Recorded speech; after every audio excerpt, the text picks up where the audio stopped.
Pessoal, agora eu vou falar um pouquinho do material que está aqui na mesa, certo? Então vou falar um pouquinho de mosquetão. Então antigamente esse aqui ele era chamado de mosquetão mãe pela capacidade de abertura da porta dele, a distância entre a base superior e o gatilho, né? O tipo de sistema de travamento dele é um sistema twist lock, né? Porém você ainda tem que elevar ele para destravar. Isso aí garante uma segurança muito maior, porque normalmente é comum a corda passar com o peso e ela produzir um giro. Então até o sistema de travamento twist lock é muito comum a corda abrir para entrar e a corda abrir para sair, né? Então se a gente for analisar as forças aplicadas aqui, nesse sentido, você vai ver que existe uma pequena distância entre a coluna, a espinha, né, de onde a força é aplicada. Isso reduz um pouco a resistência do mosquetão, porque aumenta o braço de alavanca, o momento de força a partir desse eixo aqui. É um mosquetão excelente para você poder fazer, colocar outros mosquetões ali, ou quando a mosquetonagem ela precisa ser com uma mão só, mais rápido. Não nesse caso, porque esse sistema de travamento ele não é tão fácil, né? Mas ainda assim melhora a prática da mosquetonagem quando eu tenho que colocar vários equipamentos nele, né? Aí eu tenho um sistema, aí aqui eu tenho um mosquetão oval, ele é um mosquetão oval da Petzl, né? Tem um nome ele, a Petzl chama ele de OK, né? Então, se você reparar, de todos os mosquetões ovais, de todos os mosquetões, o mosquetão oval é o que possui o maior braço de alavanca, né? Dos dois lados. Por quê? Porque ele não tem uma forma parecida com um D, né? Você vê que eu tenho um momento aqui, eu tenho um momento lá, né? Então o mosquetão oval ele é utilizado principalmente para estruturas que demandam um paralelismo, né, nela. Ou seja, eu tenho aqui uma lâmina, aqui eu tenho outra lâmina e essas lâminas são paralelas. Se eu colocar ela no mosquetão mãe, no mosquetão que seja assimétrico de qualquer forma, você vai ver que primeiro aqui o sistema já está trabalhando desarmonizado, né? Teria que ser assim, mas não tem jeito. E a outra coisa é que quando eu vou fazer a mosquetonagem para girar, você vai ver que inviabiliza. Então assim, atrapalha a mosquetonagem. Já no mosquetão oval, né, esse também é o mesmo sistema, tá? É um sistema twist lock, só que eu ainda tenho que elevar essa trava. Se você olhar no mosquetão oval, você vê, né, que você tem a distribuição correta das cargas e a uniformidade das estruturas. Bem como, se eu falar para vocês dessa polia, né? Antigamente o nome dela era Tandem, é uma polia da Petzl, né? Mas na verdade é uma polia dupla em linha. Então você vai ver aqui, ó, ela demanda um paralelismo na estrutura, né? Em qualquer uma delas. Então eu só vou poder estar utilizando o mosquetão oval, né? Com um travamento, qualquer tipo de travamento, de preferência um travamento automático. Aí aqui, já que eu comecei a falar de polia, né? Então na verdade polia vai ser o sistema. Eu vou poder falar da roldana, que é essa estrutura, nesse caso aqui possui rolamentos, né? Essa polia ela tem algumas características, né? Primeiro, por eu poder utilizar a corda nas duas juntas, significa que eu tenho um raio de polia maior. Isso reduz, ou isso vai reduzir o esforço que eu vou fazer, ou aumenta, né, a minha vantagem mecânica sobre ela. Ela tem uma outra característica. Eu posso utilizar ela num sistema de cabo aéreo, que ela não vai angular muito a minha corda. No sistema de cabo aéreo, quando você usa uma polia simples, né, ela acaba angulando muito a corda. E outra coisa, ela não tem estabilidade no deslocamento dela. Isso atrapalha bastante o deslocamento num sistema de cabo aéreo ou num sistema de tirolesa, né? Tá? Essa é uma polia, ela demanda isso também. Então aqui eu já vou ter uma outra polia, ela tem um raio maior, né? Esse raio maior vai conferir aí uma resistência menor na tração, uma vantagem mecânica maior, né? Então isso tudo aí vai variar de acordo com a posição da minha ancoragem e com o que eu vou ter que içar para eu fazer a escolha do sistema de multiplicação de força, de que tipo de polia que eu vou colocar ali. Além, é claro, de que eu vou ter que levar em conta a carga de ruptura de cada polia, né? Que a gente vai ver que elas são diferentes, né? Essa aqui nem é. Uma outra coisa muito importante quando eu falar de polia é que eu tenho que saber se eu vou estar trabalhando com cabo de aço ou se eu vou estar trabalhando com cordas. Em ambos os casos eu vou ter que saber qual é o diâmetro desse cabo, dessa corda, e você vai ver que você tem a variação admitida aqui, ó, de 7 a 13 milímetros. Né? Essa é uma polia para corda. Né? Eu tenho a polia para cabo de aço. A Petzl, ela coloca em prata normalmente, né? E eu possuo polias que trabalham nos dois também, que tem a dupla função, a função de cabo de aço e de corda. Mais tarde a gente vai falar do sistema de multiplicação de força, né? Aí aqui, ainda falando de polia, eu tenho essa polia aqui da Petzl, que ela é muito interessante. Aqui. Abre o QM pelo amarelo ali, ó. Isso. Ela tem um sistema autoblocante, ó. Como do shunt, como do crawl, como do ascensor. Ela tem um sistema autoblocante, né? E esse sistema autoblocante, eu posso ativar ele ou eu posso desativar ele. Então, quando eu passar a corda aqui e eu colocar lá, eu vou ter um sistema de tração unidirecional. Ou seja, eu puxei, ele não vai retornar. O que é muito importante, porque em qualquer procedimento que a gente faça profissionalmente, eu gosto muito de comparar o trabalhador em altura e o resgatista ao piloto do avião. Porque o piloto do avião, ele não pode cometer erro, ele não tem o direito de cometer erro. Se ele cometer o erro, várias pessoas vão morrer. Aqui é exatamente igual. Então a gente tem que ter uma metodologia que tenha um sistema que, mesmo que eu entre em inconsciência, mesmo que eu passe por um mal súbito, mesmo que eu tenha qualquer outro tipo de síncope, uma crise convulsiva ou qualquer coisa, o meu sistema, ele tem que acionar automaticamente. Então eu estou lá puxando um companheiro, ou içando uma carga pesada, e de repente eu tive uma hipotensão arterial grave e apaguei, entrei em consciência, soltei o sistema tem que travar automaticamente. Ele não pode depender da minha presença para ele funcionar. E aqui nesse caso, eu vou ter isso. Não que eu não possa fazer isso, posso fazer isso também com um ascensor, por exemplo, ou eu posso fazer isso com um shunt, né? Como já está aqui, esse é o crawl. Com o crawl, que já está aqui, eu consigo montar um sistema autoblocante com as polias de uma outra maneira, de várias maneiras. Aí ainda, uma outra peça que ela é muito importante é o distorcedor. Né? Principalmente quando eu trabalho com muitas cordas, né? Um sistema de 3x1, um sistema de 5x1, um sistema maior de amplificação de força ou de redução de resistência, né? Então, assim, é muito importante que eu utilize. Por quê? Porque as cordas trançam, principalmente se é muito alto esse sistema, se ele está com muita corda, né? O que acontece é que as cordas cruzam. Quando as cordas cruzam, elas começam a atritar uma entre as outras e elas oferecem uma resistência muito grande para o sistema, né? E aí, com o distorcedor, o que eu faço?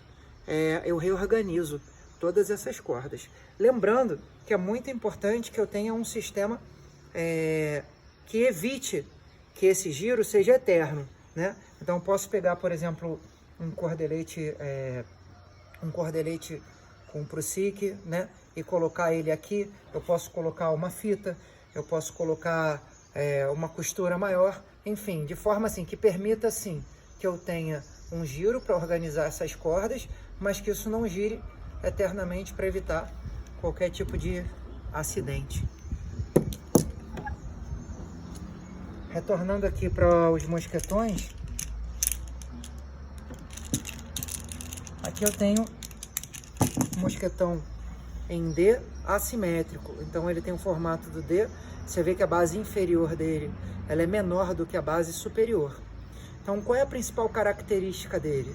Né? Você vai ver que uma vez que ele esteja sendo solicitado, olha o braço de alavanca dele. Ele reduziu o momento da força, né? Então, o momento da força é a força aplicada vezes a distância desse eixo de movimento, né? Então, no mosquetão em D assimétrico, olha o posicionamento das trações. Ele é completamente paralelo à espinha do mosquetão, reduzindo muito o momento dessa força. Se você pegar aqui, por exemplo, o mosquetão mãe, você já não vê isso. Você vê que existe uma distância, principalmente da base superior do mosquetão, com relação à base inferior. Eu tenho uma alavanca muito grande desse lado, não tão desse. E se você olhar no mosquetão oval, você já vai ver que eu tenho esse momento dessa força muito maior. Olha.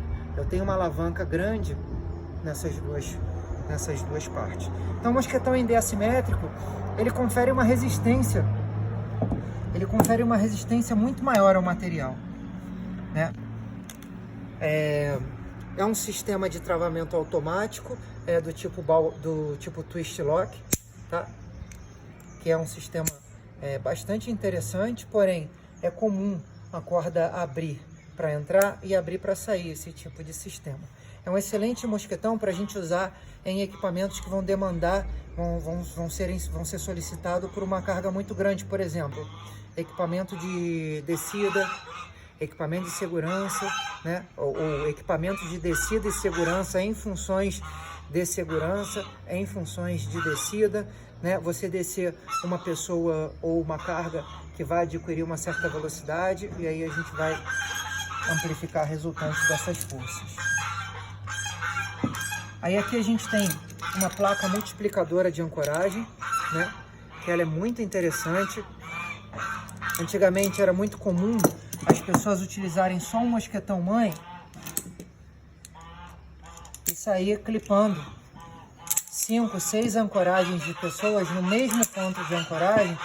Mesmo que ele esteja sendo backupeado, eu vou ter algumas forças que não são interessantes para o mosquetão, né? Então essa angulação, essa tração tripla aqui, ela não é interessante para o mosquetão, certo? E aí automaticamente quando as pessoas se afastam com as solteiras dela, né?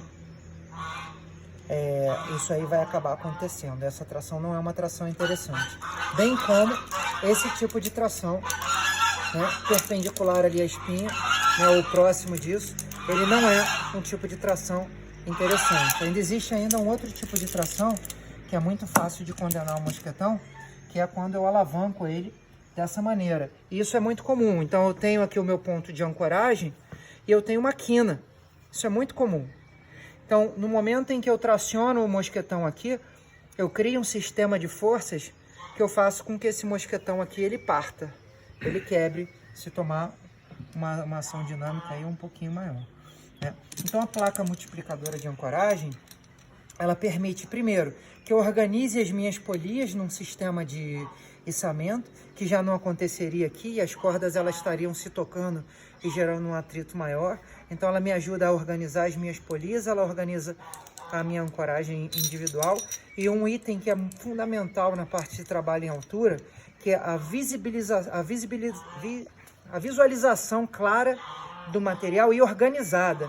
Então, por exemplo, se eu estou com os meus mosquetões aqui, eu tenho que conseguir ter uma visibilidade rápida do posicionamento das travas, para que eu consiga verificar se essas travas abriram, se essas travas não abriram e se está tudo corretamente organizado, né? Porque uma torção no material, por exemplo, então, se eu tiver tudo isso aqui estático com bastante peso, um outro grande perigo para o mosquetão é o torque.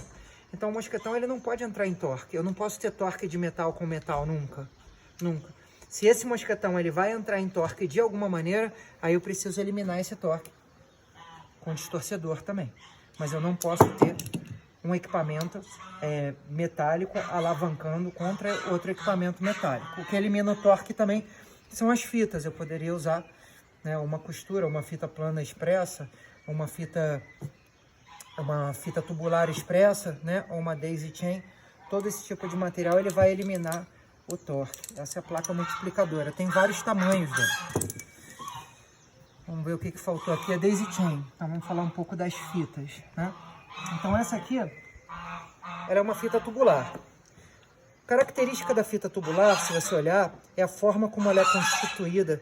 E você vai ver que a trama dela, ela é bem pequenininha.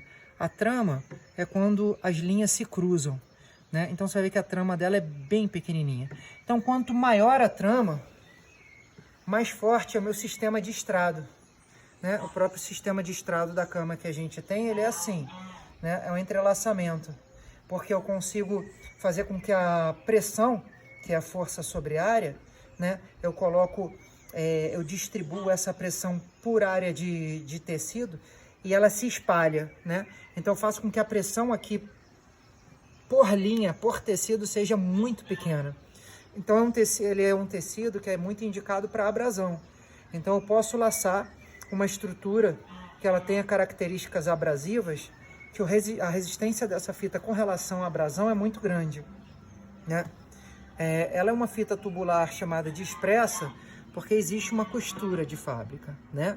Então ninguém chegou lá na máquina e fez isso. Existe uma metodologia científica para se desenvolver isso, um tipo de máquina específica, tipos de linha específico.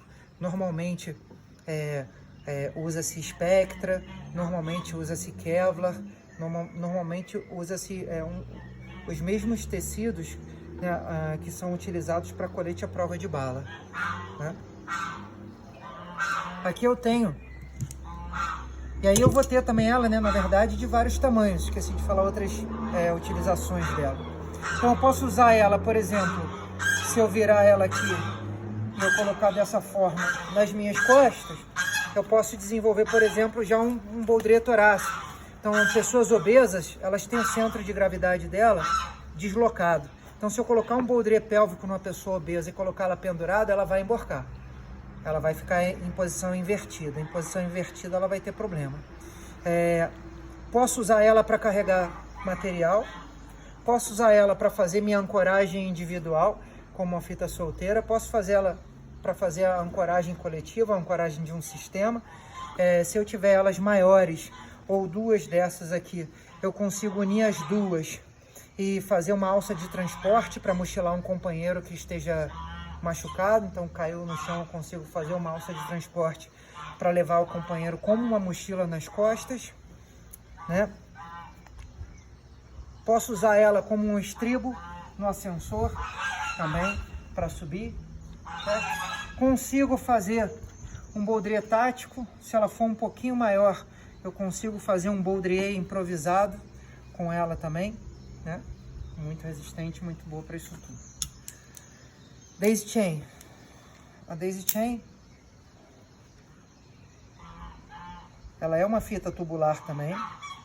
Ela também é expressa, porque ela também tem as costuras de fábrica. Essa costura tem que ser feita na fábrica e tem de tecido homologado, né?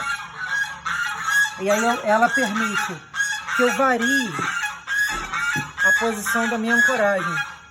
Não só a minha posição da ancoragem com relação à minha ancoragem individual, como com relação a uma vítima ou a um companheiro que eu vou precisar que muitas vezes venha descer colado comigo, junto comigo, e aí eu venho, clipo aqui, ou eu preciso reposicionar ele, né? Então, assim, ela é muito interessante para o posicionamento adequado, né? De equipamentos da gente, de estribo, certo? Daisy Chain.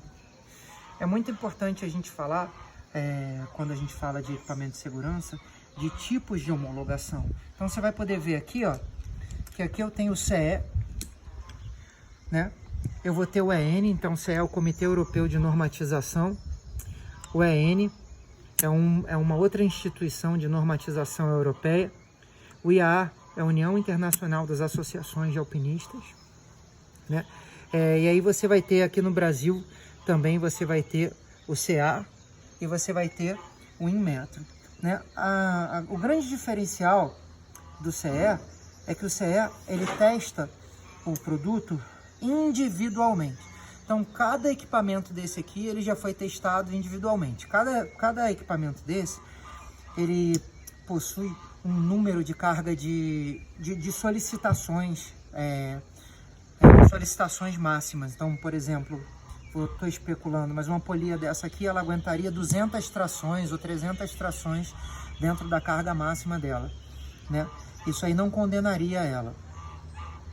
Então o CE ele vai lá e testa as estruturas todas. O IAA não, o IAA ele já testa por lote. Então fizeram 300 mosquetões desse aqui. Então o que ele vai fazer? Ele vai escolher lá as caixas aleatoriamente, ele vai escolher o lote aleatoriamente e vai fazer o teste apenas com uma unidade, né? Então o CE ele garante, o CE e o EN eles garantem realmente uma qualidade muito maior. É importante então que todos esses equipamentos eles tenham aí essas certificações, porque é a sua vida que está entrando em jogo. A gente como piloto de avião ou como paraquedista, a gente não vai ter duas chances, a menos que você crie a segunda chance, onde teu sistema ele admita um procedimento de backup.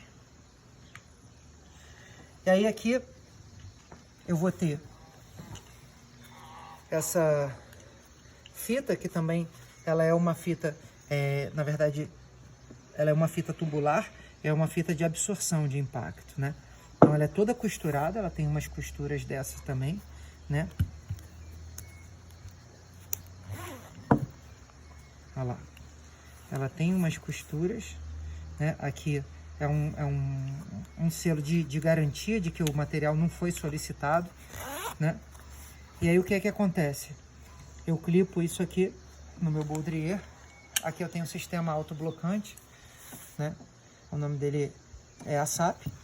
E esse sistema autoblocante ele garante que na minha subida, na minha corda de segurança, eu vou ter um sistema me acompanhando. Se meu sistema principal ele romper ou ele falhar por qualquer questão, eu vou ter então um sistema acessório, né? Como autoblocante ele tem ali, ó, essas garrinhas que elas prendem na corda, né? Ele vai correr para os dois lados até que eu faça o travamento dele. Aqui eu tenho um ascensor, né? Tenho um Malion Rapid. Tá vendo? O sistema de travamento dele é um sistema rosqueável. As pessoas chamam também de trava simples, mas é um sistema de travamento rosqueável, né?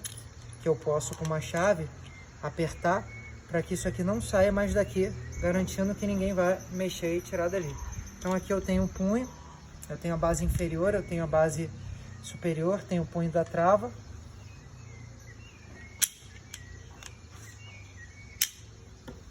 É importante que esse material todo eu tenho que conseguir fazer o trabalho dele com as duas mãos, com uma mão só e de olho fechado no escuro sempre. Isso é muito importante, porque numa pane de luz do teu sistema de iluminação e você num processo de emergência onde você vai precisar fazer uma evasão por conta de um mau tempo ou por conta de um risco vigente, então você vai precisar saber manusear o equipamento todo. Como a gente pode ver, existe um paralelismo aqui também na base superior do ascensor, o que demanda a necessidade de eu estar trabalhando com mosquetão oval, certo?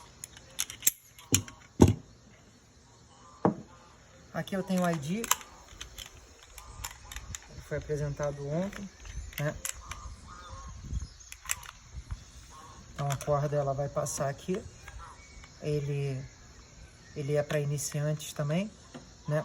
Por quê? Porque se eu montar errado, ele vai bloquear a minha corda, ele bloqueia o sistema todo.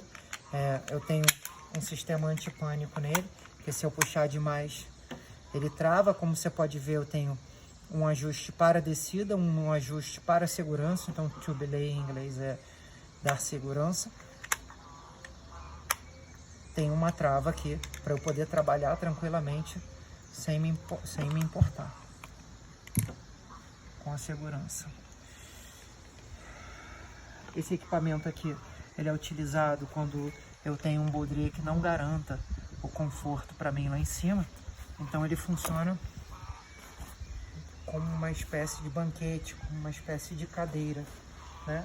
Que eu vou prender no meu sistema e eu vou conseguir sentar, aliviando principalmente a pressão que a alça do leg loop causa principalmente ali na minha artéria femoral e no meu nervo femoral também.